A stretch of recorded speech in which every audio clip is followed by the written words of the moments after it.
welcome back to my channel. I'm Amber. I'm so glad you've joined me today. Today we are going to be making one of my very favorite cookies, oatmeal raisin cookies. And I've been wanting to make these for a while, but today is the day. So if you haven't already subscribed, please press that subscribe button. I would be honored to have you along with me. I post videos on my 103-pound weight loss journey, which incidentally, this recipe is not a light recipe, but that's the beauty of Weight Watchers. You know, I can factor in my points, and for one, you know, decent, medium-sized oatmeal cookie, it's 3 points. So, you know, if I play my points right, I can have 2 cookies. So for 6 points, that's not bad. But that's the nice thing, you know, it has to be something sustainable, a lifestyle that I can maintain for the rest of my life, not a diet.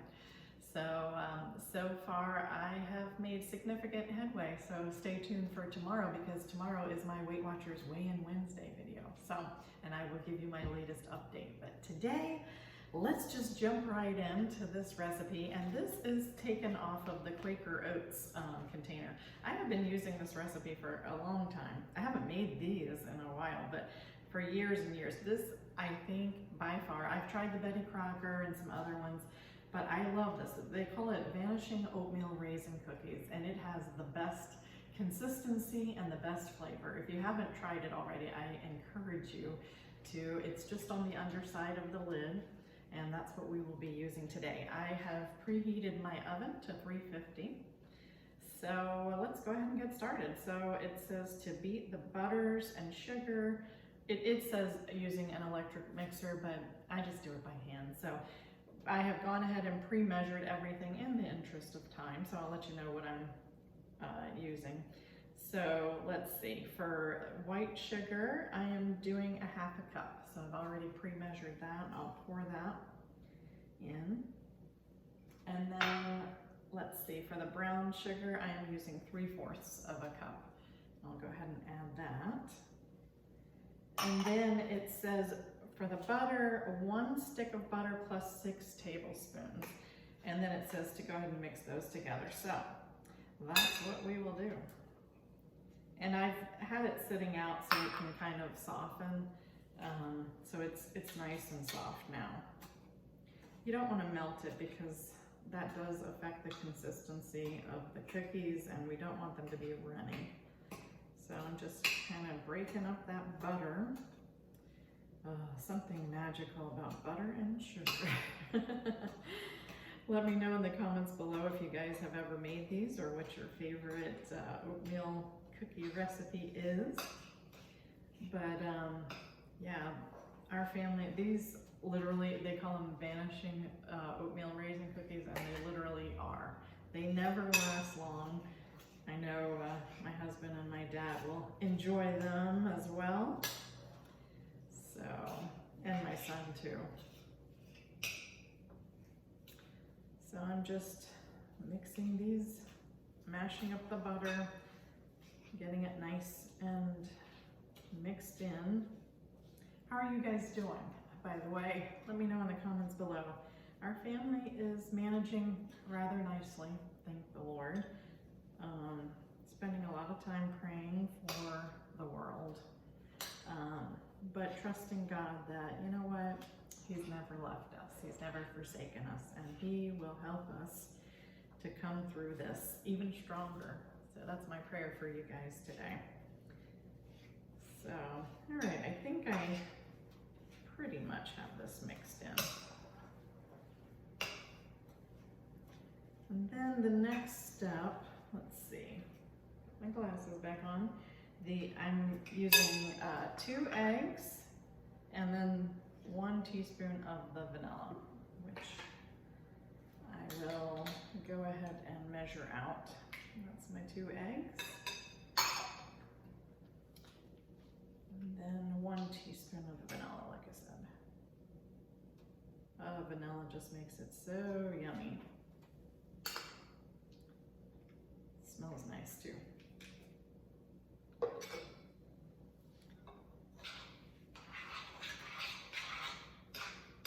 Have you guys been doing any baking during this time? Let me know. I know a lot of people have been making bread. Some people have said that they've made bread in the crock pot, which I thought was interesting. I was actually considering trying that. Being on Weight Watchers, I honestly don't eat a lot of bread, but my husband and my dad do. And I do have some yeast, so I might try that out. Let me know in the comments below if you guys have made bread in the crock pot. I don't know if anybody's done it in the Instant Pot, but I suppose you could. This time lends itself to a lot of creativity. So, all right, I've pretty much gotten that stirred in, and then the next step would be our flour. So we are using 1.5 cups of flour, all-purpose flour, and then we will go ahead and I pre-measured our baking soda, cinnamon, and salt. So I am using 1 teaspoon of baking soda, 1 teaspoon of cinnamon, and 1/2 teaspoon of salt. And so I'll add those in. Yeah, that's all for this step. All right. So we will go ahead and add the flour and our dry mixture there. And stir that in real good. Oh, the cinnamon makes this. Cinnamon always reminds me of the fall because that's typically when we make all the baked goods. It smells so good already. You guys see? It's coming along.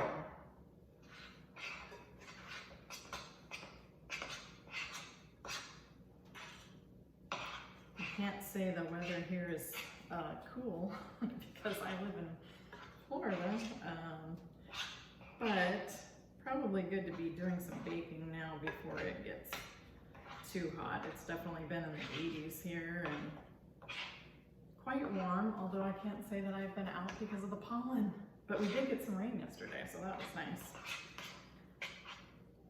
All right, that's all nicely pretty much worked in.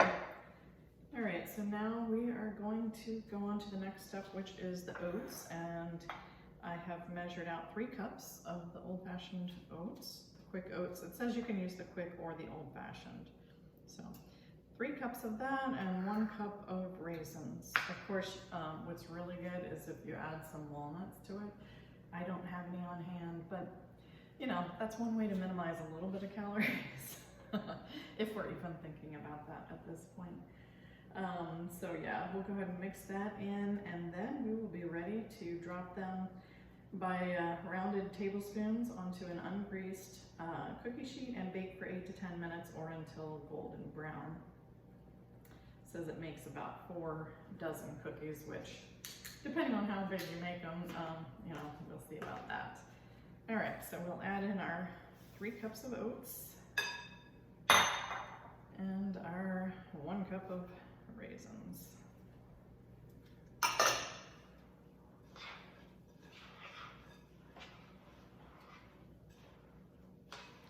Well, this will build up some arm muscles. If you made enough batches, I suppose.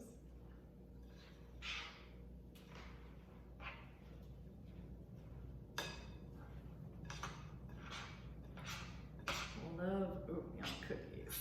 Let me know in the comments below what's your favorite cookie. Of course, I have to say, chocolate chip cookies, they're probably a tie for oatmeal cookies, because I do love chocolate chip cookies. Fond memories of making those with my mom growing up, especially at Christmas time. All right, so we're ready to go ahead and put these on our cookie sheet here.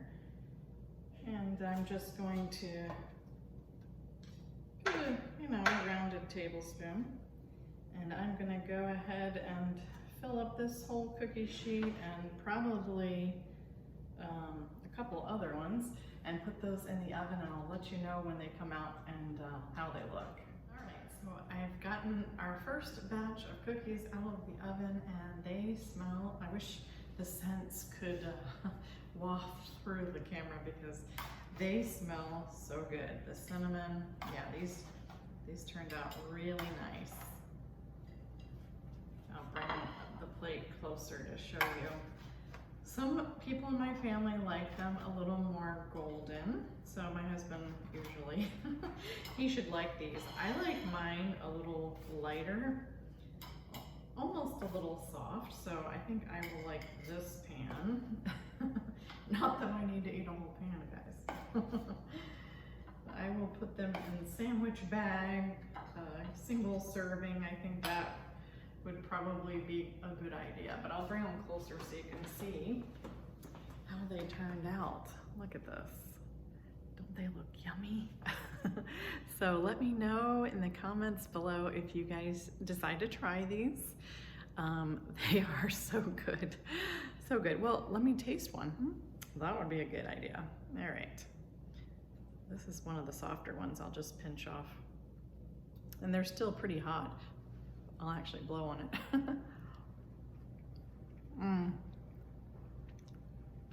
Very good. Very good. Thanks for joining me today, guys. God bless. Take care.